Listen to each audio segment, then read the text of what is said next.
தினமும் தியானம் தினமும் ஆசீர்வாத நிகழ்ச்சிக்கு உங்களை அன்போடு அழைக்கிறேன். இன்றைக்கு தியானிப்பதற்காக ரோமர் 16ஆம் அதிகாரத்தில் 19ஆம் வசனம் வாசிங்க. உங்கள் கீழ்ப்படிதல் யாவருக்கும் தெரிய வந்திருக்கிறது. ஆகையால் உங்களை குறித்து சந்தோஷப்படுகிறேன். போதும்.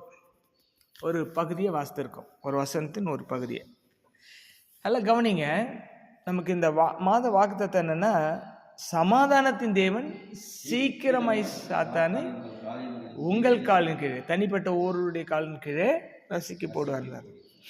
ஆனால் அது நடக்க வேண்டும் என்று சொன்னால் அங்கு ஒன்று நடந்திருந்தது. என்ன நடந்திருந்தது என்று சொன்னால், ரோமாபுரி சபையாருடைய கீழ்ப்படிதல் எல்லாருக்கும் தெரிய வந்தது. அதான் சொல்லு, உங்கள் கீழ்ப்படிதல் யாவருக்கும் தெரிய வந்திருக்கிறது.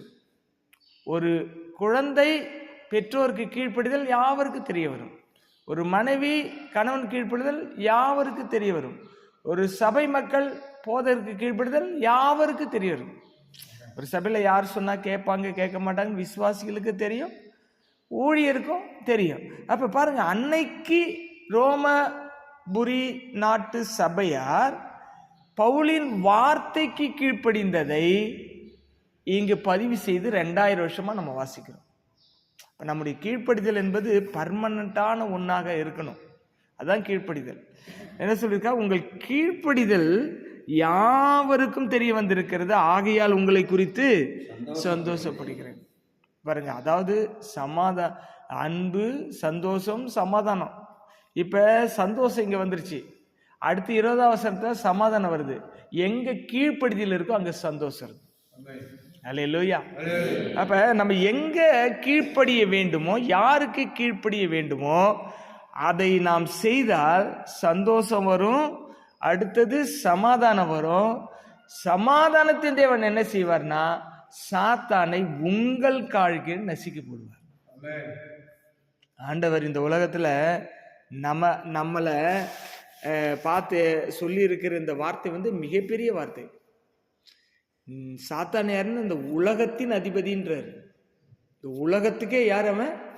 அதிபதிங்கிறார். அவரை காட்டி கொடுக்கப்பட்ட அந்த ராத்திரியிலே சொல்றாரு சீசர்ல பார்த்து, இந்த உலகத்தின் அதிபதி வர்றான்றார், இப்பிரபஞ்சத்தின் அதிபதின்னு சொல்றாரு. அவனை நம்ம காலும் கீழே வைக்கிறாரு போது அவனுக்கு எவ்வளவு கேவலமா இருக்கும் யோசித்து பாருங்க. அது உலகத்துக்கே அதிபதிங்கிறாரு, அவனை நம்ம காலும் கீழே கொண்டு வந்து வைக்கிறேன்னும் பொழுது அவனுக்கு எப்படி இருக்கும்? அப்ப அதுக்கு தகுதியுள்ள ஒன்று என்ன தெரியுங்களா? அவருக்கு கீழ்ப்படிதல், அவரை சந்தோஷப்படுத்துதல். அப்படி செய்யும் பொழுது எவ்வளவு பெரிய விஷயமா இருக்கலாம், 1 கோடி ரூபாய் பிரச்சனையா கூட இருக்கலாம், காலங்களை கொண்டு வந்து வச்சிருவாரு. அதுதான் அவனை நசுக்கிறது அவனுக்கு பிரச்சனை இல்லை. யாரு நசுக்கிறது? ஆண்டவர் சாத்தான நசுக்கிறது சாத்தானுக்கு என்ன இல்லை.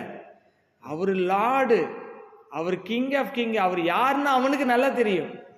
ஆனா நம்ம காலங்கெல்லாம் கொண்டு நசுக்கிறாரு பாருங்க, அது அவனால சகிக்க முடியாத கேவலம். அதனால்தான் நம்மளை கீழ்ப்படி விடாதபடி தொடர்ந்து கிரியை செய்யறாங்க. நீ அவருக்கு எதிரிய மாறிட்டுனா ஏன் தலை தப்பிடும் அப்படின்ட்டு என்ன பண்றான்? அவருக்கு கீழ்ப்படியாம பண்றான், கணவனுக்கு கீழ்ப்படியாம பண்றான், பெற்றோருக்கு கீழ்ப்படியாம பண்றான், பாஸ்டர் கீழ்ப்படியாம பண்றது வேலையும் அவன் வேலை தான். ஏன்னா அவன் தலை நசுங்க கூடாது. அப்ப ஆண்டவர் என்ன சொல்றாரு? பவுல் மூலம் உங்கள் கீழ்ப்படுதல் யாவருக்கு தெரிய வந்திருக்கிறது, அதை குறித்து சந்தோஷப்படுகிறேன் சொல்லிட்டு தான் சொல்றாரு, சமாதானத்தின் தேவன் கீழ்ப்படுகிற உங்களுக்கு உங்கள் காலின் கீழே சாத்தான நசுக்கி போடுவார். அது கண்டிப்பா அவன் நசுங்க உங்க காலின் கீழன்னு சொல்லிட்டு போயிட்டாரு. இந்த காலை வேளையில நம்முடைய கீழ்ப்படுதல் எந்த நிலையில இருக்கு, எப்படி இருக்கிறது, யாருக்கு இருக்கு?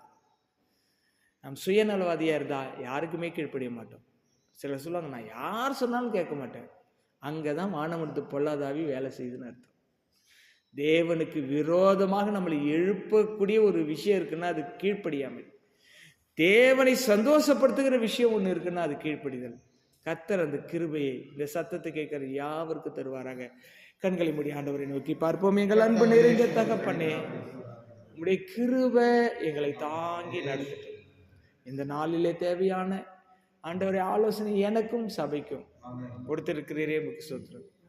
நாங்கள் ஆண்டவர் எங்களுக்கு மேலே இருக்கிறவர்களுக்கு கீழ்ப்படிய, உடைய வார்த்தைக்கு கீழ்ப்படிய, எப்பொழுதும் உம்மை சந்தோஷப்படுத்தி கொண்டிருக்க எங்களுக்கு கிருபை செய்யும். இந்த 16ஆம் அதிகாரத்தில் 20ஆம் வசனம் ஒவ்வொருவருடைய வாழ்க்கையில, என்னுடைய வாழ்க்கையில, பிள்ளைகளுடைய வாழ்க்கையிலே, மனைவியுடைய வாழ்க்கையிலே, சபை மக்களுடைய வாழ்க்கையிலே, ஒவ்வொருவருடைய வாழ்க்கையிலையும் தனிப்பட்ட முறையிலே நிறைவேறட்டும்.